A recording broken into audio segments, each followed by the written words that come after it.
We turn now to Syria and its ongoing civil war. The uprising there was sparked in 2011 in the southern city of Dara'a, and since then it has been largely held by rebel forces. But now the regime of President Bashar Assad, backed by Russia, has launched a military operation to retake it. And as Nick Schifrin reports, that has led to the latest massive and forced displacement of civilians caught in the crossfire. In this war, those who flee bombs carry the world and everything they own on their shoulders. In the last few weeks, 270,000 Syrians have fled for their lives. They walk for hours to a desolate corner of the desert with no infrastructure because it's safer than staying at home. One man who didn't give his name carried his son to safety. We were surrounded. We're refugees. We're under attack.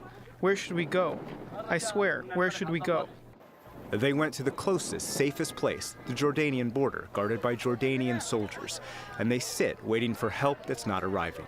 Women, children, elderly, all kinds of civilians that are stranded along the border. There are injuries and even deaths that are taking place. Dara'a is the head of Doctors Without Borders' Jordan and Syria mission. She's only been able to send in 2 trucks of supplies. There is no medical health care that is being provided, so the people are trapped with no access to basic services or basic needs. This is what they've fled, massive airstrikes by Russian jets, and a trail of destruction left by Syrian and Iranian-backed troops targeting one of the country's last 2 rebel-held territories. This is what consolidating government control looks like. A Syrian soldier firing artillery, a column of Syrian tanks that have made Dara'a a ghost town. The markets are blown out and empty. What used to be an apartment complex is an abandoned shell. This was once the Al-Musayfra hospital. A Russian bomb exploded in the main lobby. The stretchers are cut in half, and the operating tables are pockmarked and deserted. Dara'a is where the uprising began in 2011. Since then, Syria's gone from crisis to calamity to catastrophe. 12 million people displaced, more than half the country, and more than 400,000 dead. But what's different now, it's in a particularly sensitive location. Those fleeing their homes have ended up in the corner of 3 countries: Syria, Jordan, and the Israeli-occupied Golan Heights. The exodus has put pressure on Israel and Jordan and threatened to entangle both countries.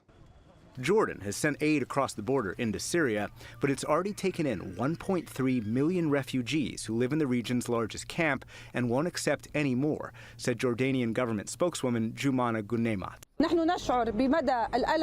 We feel the pain of our Syrian brothers, but we have Jordanian priorities. It's security and safety in the first place. Everybody knows the reality of the extremist organizations inside Syria, and we are not able, honestly, to take that risk and allow the refugees in. Near the Israeli border, displaced Syrians set up a tent city. Israel's moved tanks toward the border and issued a warning to Syrian and Iranian-backed troops not to get too close, as delivered by Prime Minister Benjamin Netanyahu. We have a separation of forces with Syria since 1974. This is a fundamental agreement. We will follow it meticulously, and it's incumbent on all others to do the same. The U.S. has 2,000 troops in Syria, but they are far from the location of this crisis. And the U.S. explicitly told the rebels not to expect any help, which means the outcome of this fight is preordained. The rebels are outgunned, and there's nothing stopping the Syrian and Russian assault. In Dara'a town, rescue workers managed to pull out a girl, alive, from the rubble. But many who stayed in Dara'a paid with their lives. Rescue workers had to dig out bodies and walk them through destroyed streets. And for those who fled, the horror of this war is never ending. For the PBS NewsHour, I'm Nick Schifrin.